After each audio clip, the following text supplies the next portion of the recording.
അത്യുന്നതനാം ദൈവത്തിൻ മറവിൽ സർവശക്തൻ നിഴലിൻ കീഴിൽ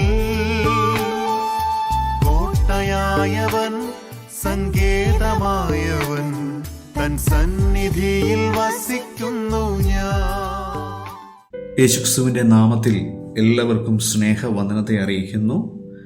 91 സങ്കീർത്തനം അതിൻ്റെ 1 വചനത്തിൽ നാം ഇങ്ങനെ വായിക്കുന്നു: അത്യുന്നതന്റെ മറവിൽ വസിക്കുകയും സർവശക്തന്റെ നിഴലിൻ കീഴിൽ പാർക്കുകയും ചെയ്യുന്നവൻ. നമുക്ക് സമാധാനത്തിലും സുരക്ഷിതത്വത്തിലും വസിക്കുവാൻ ദൈവത്തിൻ്റെ മറവിൽ ഒരു സ്ഥലമുണ്ട്. ഈ രഹസ്യമായ സ്ഥലം വിശ്രമത്തിൻ്റെയും ആശ്വാസത്തിൻ്റെയും സ്ഥലമാണ്. ഇത് നമ്മുടെ ആശങ്കയും ഭാരവുമെല്ലാം നീക്കുന്ന വളരെ ആത്മീകമായ സ്ഥലമാണ്. നമ്മൾ പ്രാർത്ഥനയിലും ദൈവത്തെ അന്വേഷിച്ചും കൊണ്ട് അവൻ്റെ തണലിൽ ആയിരിക്കുമ്പോൾ അത്യുന്നതൻ്റെ മറവിലാണ്. നാം ക്രിസ്തുവിൽ വസിക്കുമ്പോൾ നമ്മൾ വല്ലപ്പോഴും പോവുകയല്ല, മറിച്ച് അവിടെ സ്ഥിരമായി വസിക്കുകയാണ്. ഇത് യോഹന്നാന്റെ സുവിശേഷം 15-ാം അധ്യായം 7-ാം വാക്യത്തിൽ പറഞ്ഞിരിക്കുന്നുണ്ട്.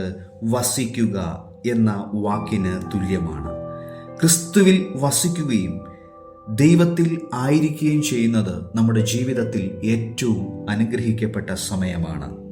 ഇവിടെ യോഹന്നാൻ 15:7 പറയുന്നത്, നിങ്ങൾ എന്നിൽ വസിച്ചാൽ, എൻ്റെ വചനം നിങ്ങളിൽ വസിച്ചാൽ, നിങ്ങൾ ഇച്ഛിക്കുന്നത് അപേക്ഷിപ്പീൻ, അത് ലഭിക്കുമെന്നാണ്.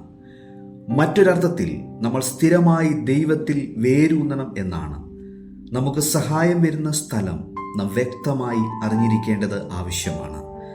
നമുക്ക് നമ്മുടേതായ സുരക്ഷിതത്വത്തിൻ്റെയും സമാധാനത്തിൻ്റെയും ഒരു സ്ഥലം വേണം.